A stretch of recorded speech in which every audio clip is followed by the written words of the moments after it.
Israel Iran ಮಧ್ಯೆ ಯುದ್ಧ ಅಂತ್ಯವಾಯಿತಾ? ಕದನ ವಿರಾಮ ಘೋಷಣೆ ಮಾಡಿದ್ದಾರೆ ಅಮೆರಿಕದ ಅಧ್ಯಕ್ಷ ಡೊನಾಲ್ಡ್ ಟ್ರಂಪ್.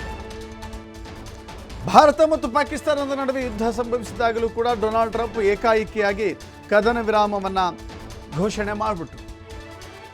ಆದರೆ ಕದನ ವಿರಾಮ ಖಂಡಿತವಾಗೂ ಅಲ್ಲಿತ್ತ ಅಂತ ಹೇಳಿದ್ರೆ ಇರಲಿಲ್ಲ. ಆನಂತರದಲ್ಲಿ ಎರಡೂ ದೇಶಗಳು ಪರಸ್ಪರ ಯುದ್ಧದ ಸನ್ನಿವೇಶವನ್ನು ದೂರ ಮಾಡಿದ್ರು.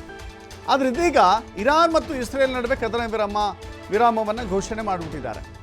ಸಾಮಾಜಿಕ ಜಾಲತಾಣದಲ್ಲಿ ಟ್ರಂಪ್ ಪೋಸ್ಟ್ ಹಾಕ್ಕೊಂಡಿದ್ದಾರೆ. ಇರಾನ್ ಇಸ್ರೇಲ್ ಕದನ ವಿರಾಮವನ್ನು ಆರಂಭಿಸ್ತಾರೆ ಅಂತ ಹೇಳಿದ್ದಾರೆ.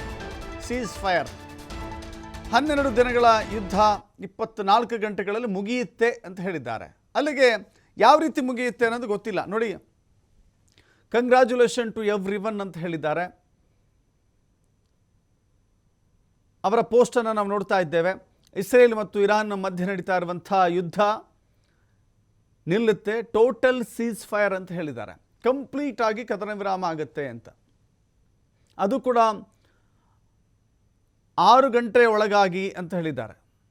6 ಗಂಟೆ ಟೈಮ್ ಕೊಟ್ಟಿದ್ದಾರೆ. ಕಂಪ್ಲೀಟ್ಲಿ ನಿಲ್ಲಿಸ್ತಾರೆ. ಅವರೆಲ್ಲ ಫೈನಲ್ ಮಿಷನ್ಸ್ಗಳನ್ನು ಕೂಡ ಸ್ಟಾಪ್ ಮಾಡ್ತಾರೆ ಅಂತ ಹೇಳಿ. ಅದನ್ನು ಯಾವ ಭರವಸೆ ಮೇಲೆ ಡೊನಾಲ್ಡ್ ಟ್ರಂಪ್ ಹೇಳ್ತಾ ಇದ್ದಾರೋ ಗೊತ್ತಿಲ್ಲ. ಇಷ್ಟೂ ದಿನಗಳ ಕಾಲ ನಡೆದಿರುವಂಥ ಯುದ್ಧ 24 ಗಂಟೆ ಒಳಗೆ ಅಂತ್ಯವಾಗುತ್ತೆ ಅಂತ ಹೇಳ್ತಾ ಇದ್ದಾರೆ. ಅದು ಕೂಡ ಆನ್ ಅಫಿಷಿಯಲ್ ಎಂಡ್ ಅಂತ ಹೇಳ್ತಾ ಇದ್ದಾರೆ. ಅದು ಹೇಗೆ ಯುದ್ಧ ಅಂತಿಮವಾಗುವಂಥ ಸೂತ್ರವನ್ನು ಟ್ರಂಪ್ ಹೊಂದಿದ್ದಾರೆ ಅನ್ನೋದು ನಿಗೂಢವಾಗಿ ಉಳಿದುಕೊಂಡಿದೆ. ಈಗ ನೋಡಿದ್ರೆ ನಿರಂತರವಾಗಿ ದಾಳಿ ಮುಂದುವರಿತಾ ಇದೆ. ದಾಳಿ ಪ್ರತಿದಾಳಿ ಮುಂದುವರಿತಾ ಇದೆ. ಹೇಳಿ ಕೇಳಿ ಅಮೇರಿಕದ ಸೇನಾ ನೆಲೆ ಮೇಲೇ ಇರಾನ್ ದಾಳಿ ಮಾಡಿದೆ. ಕತಾರ್ನಲ್ಲಿರುವಂಥ ಸೇನಾ ನೆಲೆ ಮೇಲೆ ಉಡೀಸ್ ಮಾಡಿದೆ. ಹೀಗಿದ್ದಾಗಲೂ ಕೂಡ ಎರಡು ದೇಶಗಳ ನಡುವಿನ ಯುದ್ಧ ಸ್ಟಾಪ್ ಮಾಡ್ತೀನಿ ಅಥವಾ ಸ್ಟಾಪ್ ಆಗುತ್ತೆ ಅನ್ನುವ ಯಾವ ಭರವಸೆ ಟ್ರಂಪ್ ಇಟ್ಕೊಂಡಿದ್ದಾರೋ ಆ ಸೂತ್ರ ಯಾವುದೋ ಇನ್ನೂ ಕೂಡ ಅದು ರಹಸ್ಯವಾಗಿ ಉಳಿದುಕೊಂಡಿದೆ.